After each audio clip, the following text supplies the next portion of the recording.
Assalamualaikum warahmatullahi wabarakatuh. Kami dari kelompok 7. Saya Triwulandari dan rekan saya Fatinia Ilmiatni. Di sini kami akan mempresentasikan materi mengenai STEM dan implementasinya dalam pembelajaran IPA. STEM. Menurut Kelly dan Knowles tahun 2016, pembelajaran STEM adalah sebuah pendekatan pembelajaran yang menggunakan pendekatan antar ilmu di mana pengaplikasiannya dilakukan dengan pembelajaran aktif berbasis permasalahan. Pada pembelajaran STEM, peserta didik dituntut untuk memecahkan masalah, membuat pembaruan, menemukan atau merancang hal baru, memahami diri, melakukan pemikiran logis, serta menguasai teknologi.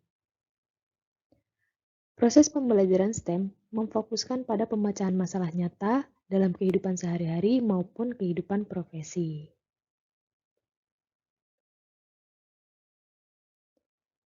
Pendekatan pembelajaran berbasis STEM ini muncul untuk meningkatkan daya saing kualitas lulusan peserta didik.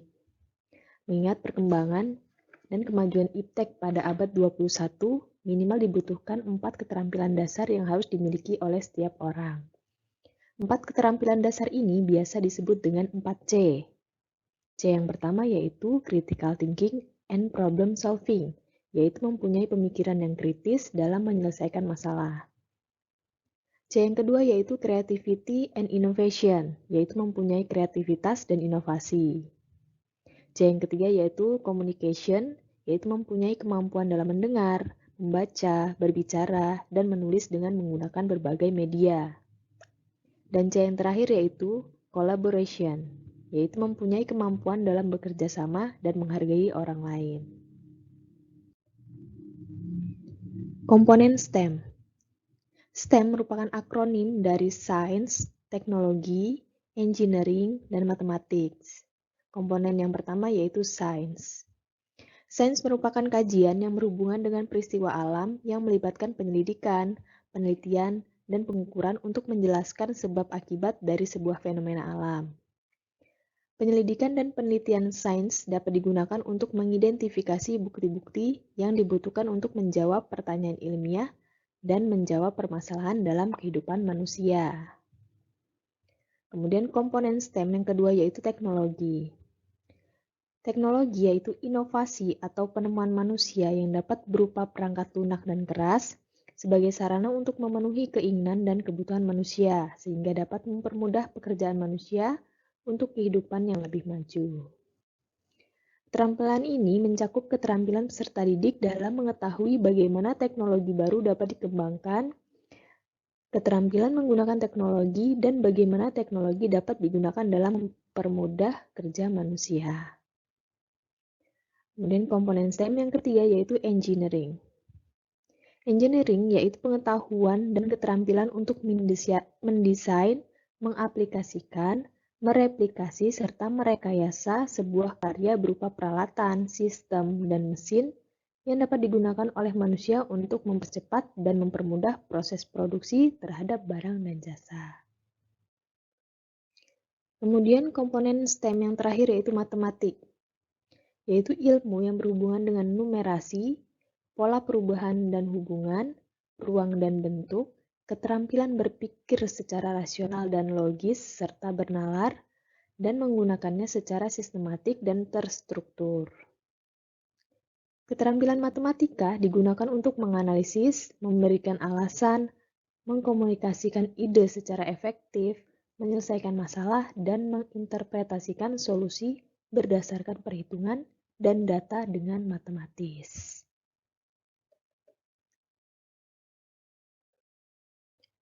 Tujuan dan manfaat pembelajaran STEM. Nah, secara umum, tujuan dan manfaat dari model pembelajaran STEM yang diterapkan itu yang pertama adalah mengasah keterampilan berpikir kritis dan kreatif, logis, inovatif, dan produktif. Kemudian yang kedua yaitu menanamkan semangat kerjasama dalam memecahkan masalah. Yang ketiga yaitu mengenalkan perspektif dunia kerja dan mempersiapkannya. Yang keempat yaitu memanfaatkan teknologi untuk menciptakan dan mengomunikasikan solusi yang inovatif. Kemudian yang kelima yaitu sebagai media untuk menumbuh kembangkan kemampuan, menemukan dan menyelesaikan masalah. Yang keenam yaitu sebagai media untuk merealisasikan kecakapan abad 21 dengan menghubungkan pengalaman ke dalam proses pembelajaran melalui peningkatan kapasitas dan kecakapan peserta didik. Dan yang terakhir yaitu sebagai standar literasi teknologi.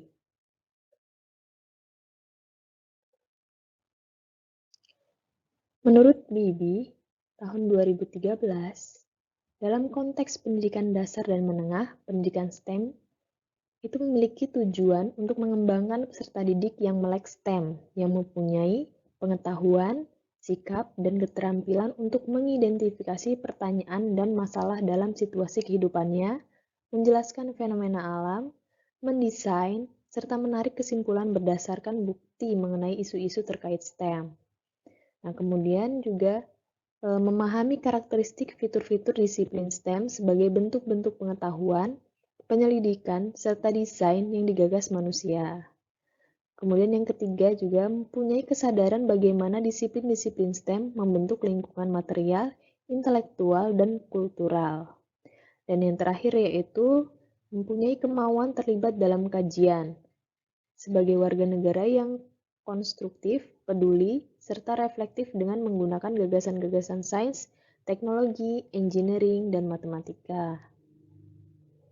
Nah, isu-isu terkait STEM itu misalnya efisiensi energi, kualitas lingkungan, keterbatasan sumber daya alam, dan sebagainya. Selanjutnya, pembelajaran STEM itu memiliki beberapa karakteristik. Yang pertama yaitu integrasi antara sains, teknologi, rekayasa, dan matematika dalam satu pokok pembahasan. Yang kedua yaitu diterapkan dengan menggunakan model pembelajaran berbasis proyek atau PJBL. Kemudian karakteristik yang ketiga yaitu sesuai dengan kehidupan nyata dan bersifat konstekstual. Yang keempat yaitu menyiapkan generasi yang memiliki sumber daya manusia sesuai dengan kecakapan abad 21. Yang kelima yaitu sesuai dengan tuntutan revolusi industri 4.0 dan karakteristik pembelajaran STEM yang keenam yaitu penerapan pembelajaran yang bertujuan untuk melatih soft skill dan hard skill. Nah, untuk materi selanjutnya akan disampaikan oleh rekan saya, Fatinia Ilmiatni. Baik, terima kasih. Sebelumnya, perkenalkan nama saya Fatinia Ilmiatni. Saya akan melanjutkan presentasi.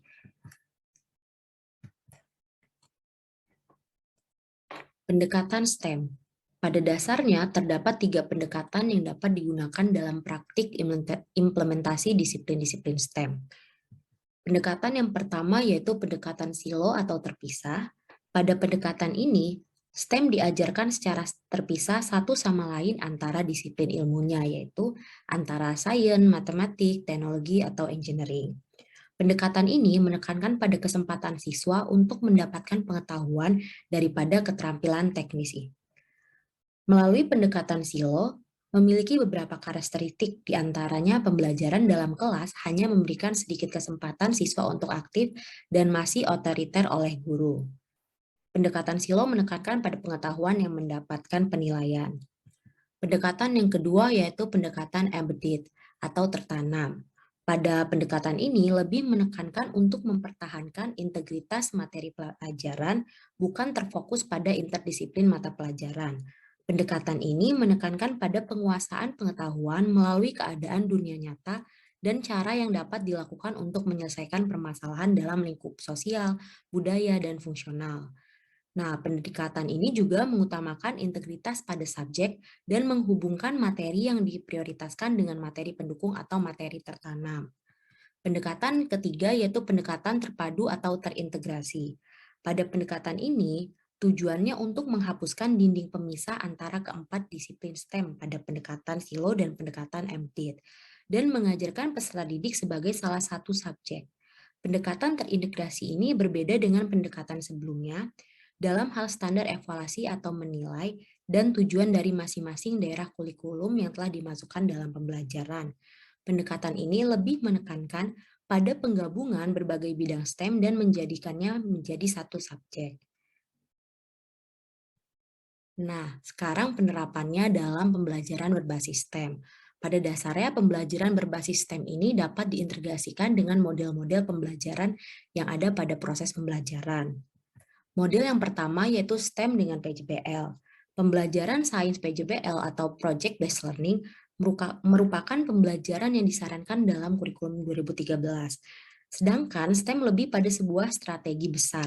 Karakteristik dari PJBL dengan STEM terdapat persamaan dengan PJBL biasa, tetapi pada STEM PJBL lebih menekankan pada proses mendesainnya. Adapun proses pembelajaran STEM PJBL dalam membimbing siswa terdiri dari 5 langkah. Yang pertama yaitu refleksi atau reflection. Pada tahap ini, membawa siswa ke dalam konteks masalah. Tujuan dari tahap pertama untuk membawa siswa ke dalam konteks masalah dan memberikan inspirasi kepada siswa agar dapat segera memulai atau menyelidiki dari suatu masalah tersebut. Fase ini juga dimaksudkan untuk menghubungkan apa yang diketahui dan apa yang perlu dipelajari. Tahap yang kedua yaitu research, membentuk penelitian siswa. Tahap kedua ini adalah bentuk penelitian siswa. Guru memberikan pembelajaran sains, memilih bacaan atau metode lain untuk mengumpulkan sumber informasi yang relevan. Proses belajar lebih banyak terjadi selama tahap ini. Kemauan belajar siswa mengkonkretkan pemahaman abstrak dari masalah.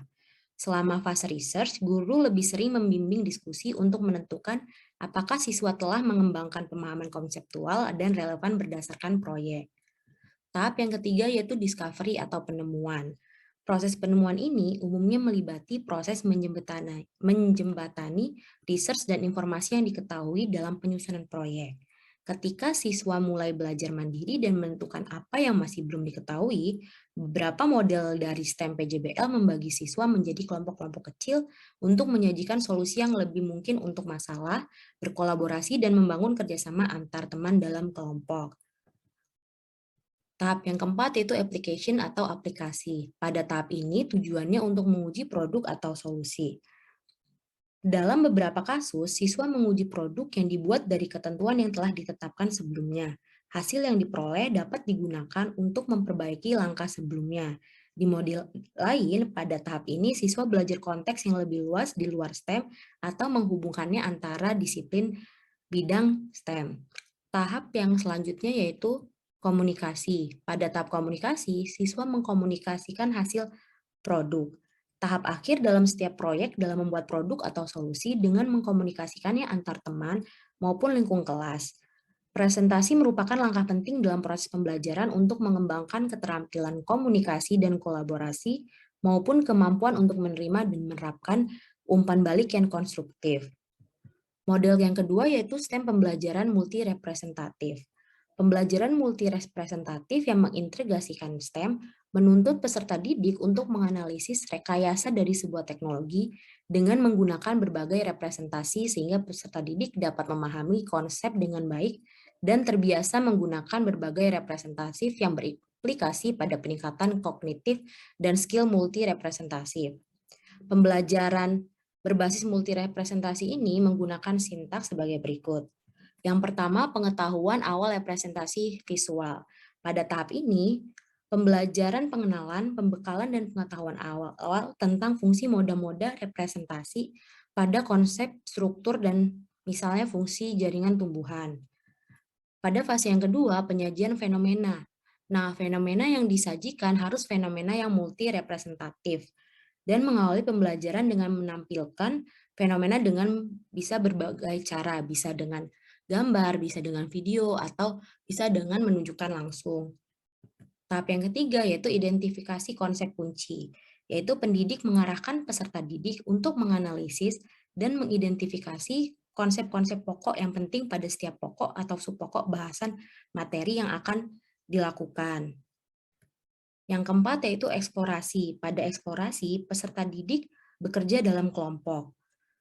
Peserta didik bekerja dalam kelompok untuk melakukan eksplorasi dari sumber belajar yang tersedia, misalnya bisa dari e-book atau dari internet. Informasi yang dicari mengacu pada konsep kunci yang ditemukan pada fase identifikasi. Tahap yang kelima yaitu konstruksi. Pada tahap konstruksi, memecahkan masalah yang representatif. Peserta didik diarahkan untuk memecahkan masalah dengan menggunakan atau mengonstruk representasi. Kegiatan konstruksi merupakan representasi dari representasi internet hasil internalisasi konsep eksplorasi. Tahapan yang keenam yaitu presentasi dan interpretasi. Tujuannya untuk mengkomunikasikan hasil produk. Peserta didik mengkomunikasikan konsep menggunakan representasi melalui kegiatan presentasi masing-masing kelompok dan pendidik melakukan review setelah penilaian untuk menguatkan konsep peserta didik. Model yang ketiga yaitu STEM dan pembelajaran berbasis inquiry. Pendekatan berbasis inquiry memicu siswa untuk mengajukan masalah, gagasan atau pertanyaan untuk diselidiki serta menyajikan dengan sebuah kegiatan untuk diselesaikan.